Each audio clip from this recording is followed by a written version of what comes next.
सपनों की उड़ान, सफलता की ओर पहला कदम। छोटे से गांव पलाशपुर में रहने वाला आरव हमेशा से कुछ बड़ा करना चाहता था। वह एक उद्यमी बनना चाहता था, लेकिन उसकी दुनिया बहुत छोटी थी। गांव के खेत, एक सरकारी स्कूल और सीमित संसाधन। जब भी वह शहर के सफल लोगों को देखता तो उसके अंदर एक आग जल उठती। वह सोचता, अगर वे कर सकते हैं तो मैं क्यों नहीं। लेकिन जैसे ही वह अपने सपने के बारे में किसी से बात करता, लोग उसे हंसकर टाल देते। एक दिन आरव के पिता ने उससे पूछा कि उसने अपने भविष्य के बारे में क्या सोचा है। तभी आरव ने अपने पिता से कहा, पिताजी, मैं एक सफल उद्यमी बनना चाहता हूं और मैं अपने सपने को एक दिन जरूर साकार करूंगा। तभी उसके पिता उससे कहते हैं, अरे बेटा, ये बड़े बड़े सपने हमारे लिए नहीं हैं। हमारे पास इतने संसाधन नहीं है और ना तो हमारे पास इतने पैसे हैं। तुम अपने लिए कोई अच्छी सी नौकरी देख लेना जिसमें तुम्हारी रुचि हो। लेकिन आरव ने ठान लिया था कि वह अपने सपने को साकार करेगा।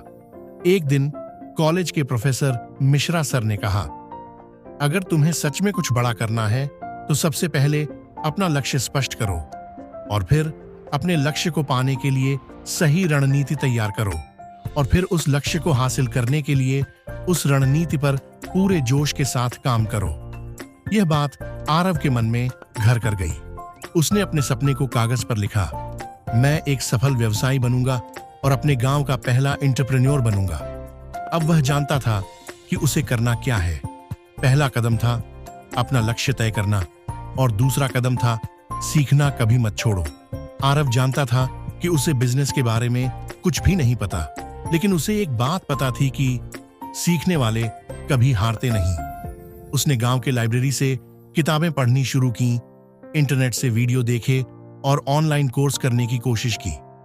धीरे धीरे उसे समझ में आने लगा कि कोई भी बड़ा सपना केवल ज्ञान, मेहनत और सही रणनीति से ही पूरा हो सकता है। अब उसका तीसरा कदम था कि पहले छोटा प्रयास करो। आरव ने बिजनेस के छोटे छोटे आइडिया पर काम करना शुरू किया। गांव में ताजे फलों का कोई अच्छा स्टॉल नहीं था।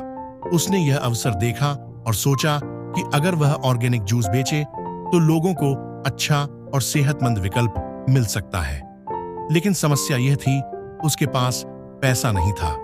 उसने हिम्मत करके अपने पिता से बात की। पहले तो वे तैयार नहीं हुए, लेकिन जब आरव ने अपना पूरा प्लान दिखाया और विश्वास दिलाया तो वे मान गए। आरव ने गांव के किसानों से सीधे ताजे फल खरीदे और अपने जूस स्टॉल की शुरुआत की।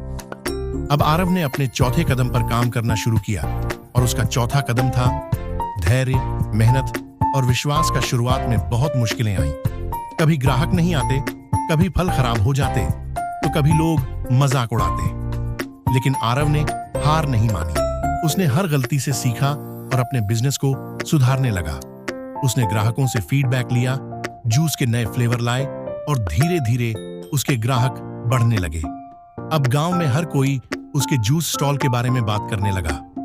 पांचवा कदम, असफलता को स्वीकार करो और सीखो। सब कुछ अच्छा चल रहा था, लेकिन तभी एक दिन उसकी दुकान पर बड़ी मुसीबत आ गई। एक दिन जोरदार बारिश आई, जिससे उसकी दुकान का सारा सामान खराब हो गया। उसे बहुत नुकसान हुआ, जिससे वह पूरी तरह से टूट गया। उसने सोचा, शायद लोग सही कह रहे थे, मेरे जैसे आम इंसान के लिए बड़ा सपना देखना बेकार है।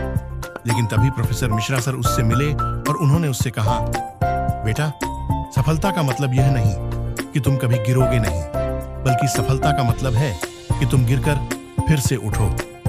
यह सुनकर आरव की हिम्मत लौट आई। उसने हार मानने के बजाय और मेहनत करने की ठानी। आखिरी कदम, लगातार आगे बढ़ते रहो। आरव ने अपनी गलतियों से सीखा और अगले साल उसने अपना जूस स्टॉल एक बड़े कैफे में बदल दिया। अब वह सिर्फ जूस ही नहीं, बल्कि ऑर्गेनिक स्नैक्स भी बेचता था। धीरे धीरे उसका बिजनेस इतना बढ़ा कि उसे शहर में भी ऑर्डर मिलने लगे। कुछ सालों बाद वही आरव, जो कभी गांव में एक छोटे से स्टॉल से शुरू हुआ था, अब एक सफल व्यवसायी था। लोग जो कभी उस पर हंसते थे, अब उसे एक प्रेरणा मानते थे। अंतिम संदेश, सफलता का पहला कदम। सफलता का पहला कदम यह नहीं कि आप सब कुछ जानते हैं, बल्कि यह है कि आपने पहला कदम उठाया या नहीं। अगर आपके पास सपना है तो उसे स्पष्ट लिखो। नए स्किल्स सीखो। छोटे स्तर पर शुरुआत करो। असफलता से मत डरो, हमेशा आगे बढ़ते रहो, क्योंकि याद रखो, जो उड़ने का हौसला रखते हैं वही आसमान छूते हैं।